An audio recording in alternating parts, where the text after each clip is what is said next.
Good evening, friend. In our 20,000 MCQ series, currently we are doing with Indian economy.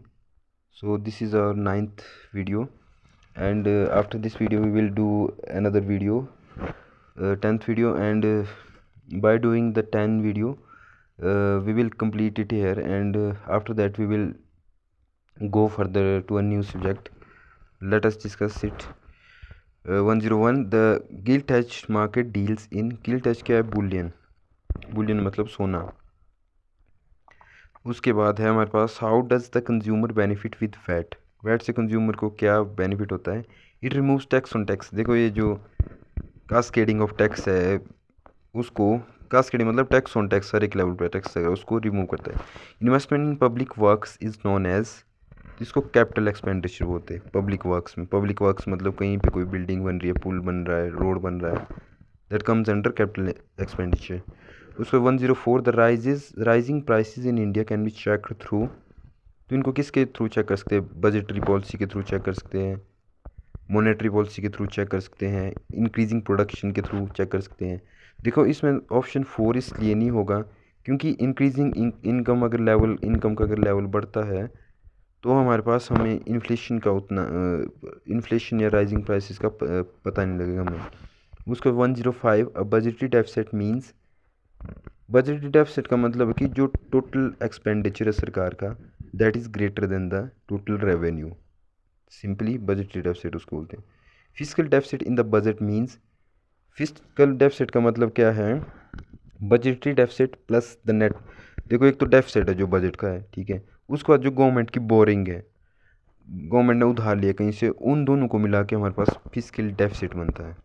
उसके बाद physical deficit in union budget means, ये भी दोनों हमारे पास budgetary deficit और internal और एक्सटर्नल बोरोइंग में कितना इंक्रीज हुआ वो आएगा इसमें। उसके बाद 108 among the structures changes of the following is not Holi income. तो इसमें हमारे पास क्या है, कौन सी चीज़ इनकम नहीं है? Substantial increase in the percentage contribution of the public administration and defence to GDP. इसको इनकम के पार्ट में नहीं लेते। अगर हमारे पास जो है पब्लिक एडमिनिस्ट्रेशन और डिफेंस के लिए जीडीपी का कुछ पोर्शन जा रहा है तो उसको हम पब्लिक उसमें हो इनकम में नहीं लेते। मतलब net factor income from abroad added to GDP gives, इससे क्या होता है? जीएनपी मिलता है, जीएनपी मिलेगी इससे। अगर नेट फैक्टर इनकम अब्रॉड को हम ऐड करें हमारे पास तो इससे हमें जीएनपी मिलता है। Gross national income is always more than net national income because it includes capital consumption allowance को इंक्लूड करता है। उसके बाद gross national product at market price is defined as, gross national product at market price, market value होगी जितनी भी goods और services, जितनी भी गुड्स और सर्विसेज हमने प्रोड्यूस की है उनकी जो फाइनल मार्केट वैल्यू हमारे पास होगी ग्रॉस नेशनल प्रोडक्ट। उसके बाद national income refers to, national income क्या होता है? मनी वैल्यू होगी जितनी गुड्स और सर्विसेज प्रोड्यूस किया है किसी कंट्री में within a time period of 1 year. उसके बाद 113 national income calculated at current prices in India has shown a tendency to rise at a faster rate than the national income at constant price because general price level in the economy has been increasing या rising rapidly. The major of a workers real wages, worker की देखो real veg का पता कैसे लगेगा? उसकी purchasing power देखेंगे, उसकी अर्निंग की। रियल नेशनल इनकम डिनोट्स, तो इसमें हमारे पास नेशनल जो रियल नेशनल इनकम निकलेगी वो कांस्टेंट प्राइसेस पे निकलेगी। उसके बाद under VAT how many slabs are there, VAT के अंडर हमारे पास कितनी स्लैब्स है? 4 स्लैब्स है। जीएसटी के अंदर भी हमारे पास 4 स्लैब्स है, 5, 12, 18 और 28। उसके बाद है हमारे पास which one of the following forms the largest share of deficit in government of India budget. तो सबसे ज़्यादा शेयर किसका है? फिजिकल डेफिसिट का है। Gross national product is less than gross domestic product depending upon weather, ये depend करेगा कि जो नेट फैक्टर इनकम आ रही है हमारे पास अब्रॉड में, वेदर दैट इज़ पॉजिटिव और negative. One of the following leads to the under estimation of national income in India. तो इसमें कौन सा है? इससे अंडर एस्टिमेशन होती है नेशनल इनकम की। एक तो नॉन मॉनेटरी कंजप्शन है, जहाँ कंजप्शन हो रहा पर उसकी मॉनेटरी वैल्यू नहीं है। लार्ज अनऑर्गेनाइज्ड लेबर, तो ये सब हमारे पास नेशनल इनकम में कैलकुलेट नहीं होते हैं। उसके बाद है हमारे पास क्वेश्चन नंबर 120 मैचिंग करने इसमें। फिस्कल डेफिसिट हमने कर लिया था, क्या होता है टोटल एक्सपेंडिचर और रेवेन्यू सीट में।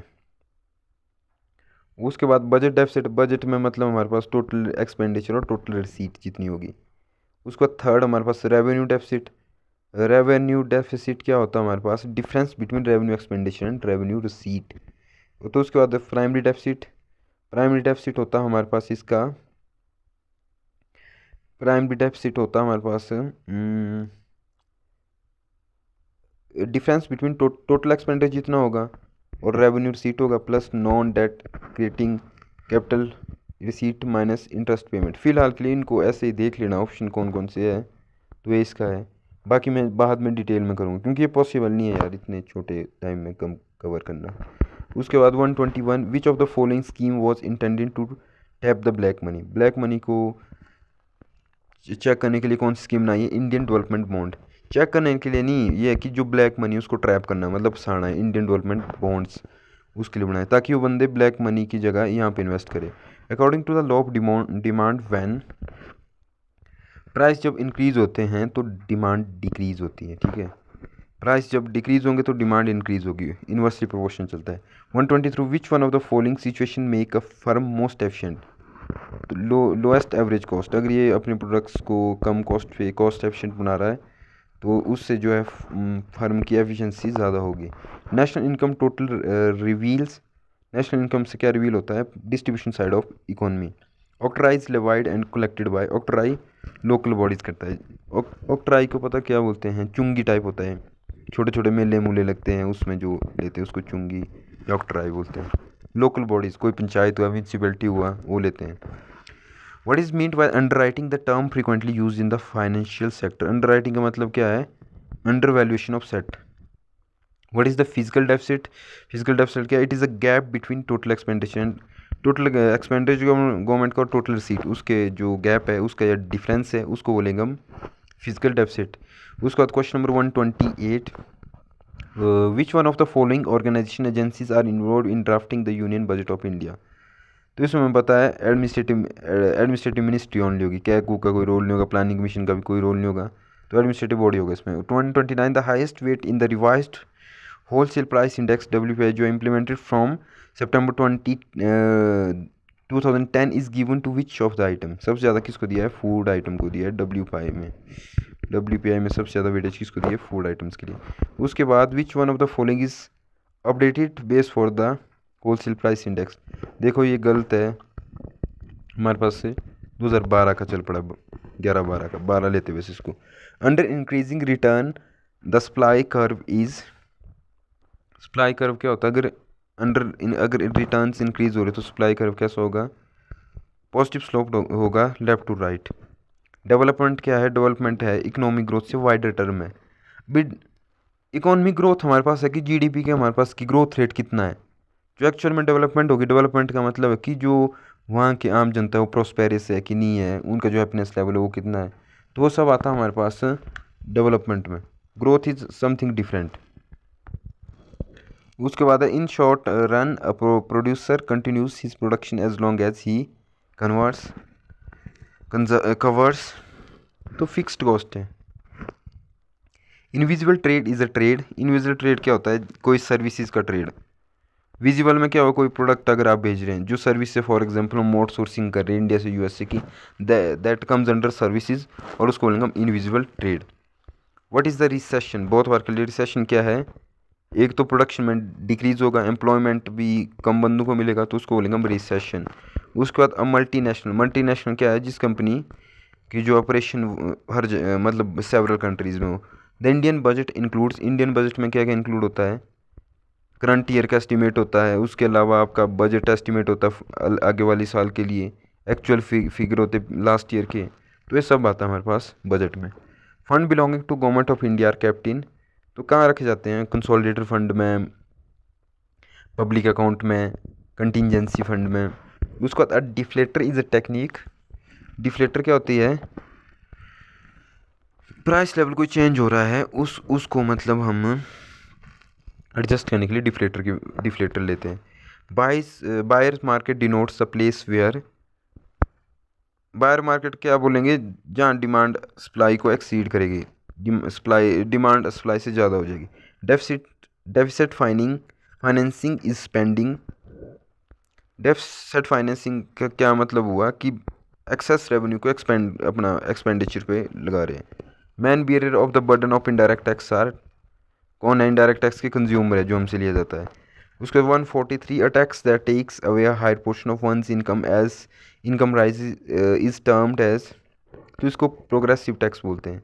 प्रोग्रेसिव मतलब जैसे इनकम बढ़ती है आपकी उसके अकॉर्डिंग आपका जो टैक्स भी है वो भी बढ़ रहा है, उसको प्रोग्रेसिव टैक्स बोलते हैं। The Indian tax is a, India में कौन कौन से टैक्स लगते हैं, डायरेक्ट और प्रोग्रेसिव है, ठीक है। दो में देना है तो हमने दो में ही रखना है इसको, वैसे तो इनडायरेक्ट भी होता है ना, प्रोपोर्शनल भी हो सकता है। Excise duties are taxes on, excise duty क्या कमोडिटीज़ के प्रोडक्शन पे लगता है। The minimum effect of direct tax is on, minimum effect किसका होता है, डायरेक्ट टैक्स का इनकम उस वालों पे। कंपनी पे corporation tax on their, income पे करती है पे, ना कि सेल्स रूल्स पे। In a country like India why should an increase of direct tax be prefer to an increase in the indirect tax, कि मतलब डायरेक्ट टैक्स पे इंक्रीज से बढ़िया कि इनडायरेक्ट टैक्स में इंक्रीज, मतलब डायरेक्ट टैक्स को क्यों प्रेफर किया जाता है इनडायरेक्ट टैक्स के बदले में। डायरेक्ट टैक्स से एक तो सोशलिज्म का पर्पस फुलफिल हो जाता है, इनके जो एक्सेसिव वेल्थ रिच की वो सकआउट हो जाएगी और डिस्ट्रीब्यूट हो जाएगी। डायरेक्ट टैक्स में क्या होगा, जो वेल ऑफ सेक्शन सोसाइटी के अच्छे सेक्शन सिर्फ उनसे पैसा कटेगा, और इजी है, मतलब इसका टैक्स चोरी भी रुक सकती है इसमें, तो ऑल ऑफ अबव आएगा इसका। Fresh evaluation of every item of expenditure from the very beginning of the financial year called, इसको बोलते हैं हम जीरो बेस्ड बजटिंग, हमने पहले कर दिया था। 150 the rate of growth per capita income is equal to, तो rate of growth of per capita, इसमें rate of growth of national income करनी है, उसके बाद rate of growth of population को हमने माइनस कर देना है। That's all for today. ये लास्ट वीडियो, मतलब सेकंड लास्ट वीडियो था, कल लास्ट वीडियो करेंगे, उसके बाद हम अनसॉल्व क्वेश्चंस को करेंगे, ट्राई करेंगे कि मैक्सिमम जितने पुराने क्वेश्चन पेपर जितने भी HPPSC ने लिए हैं या HPSSC ने लिए उन सब को हम डिस्कस करेंगे। उसके अलावा जितने रेलवे SSC जितने भी पेपर हुए उनको हम सबको डिस्कस करेंगे। बाकी thanks for watching, have a great time.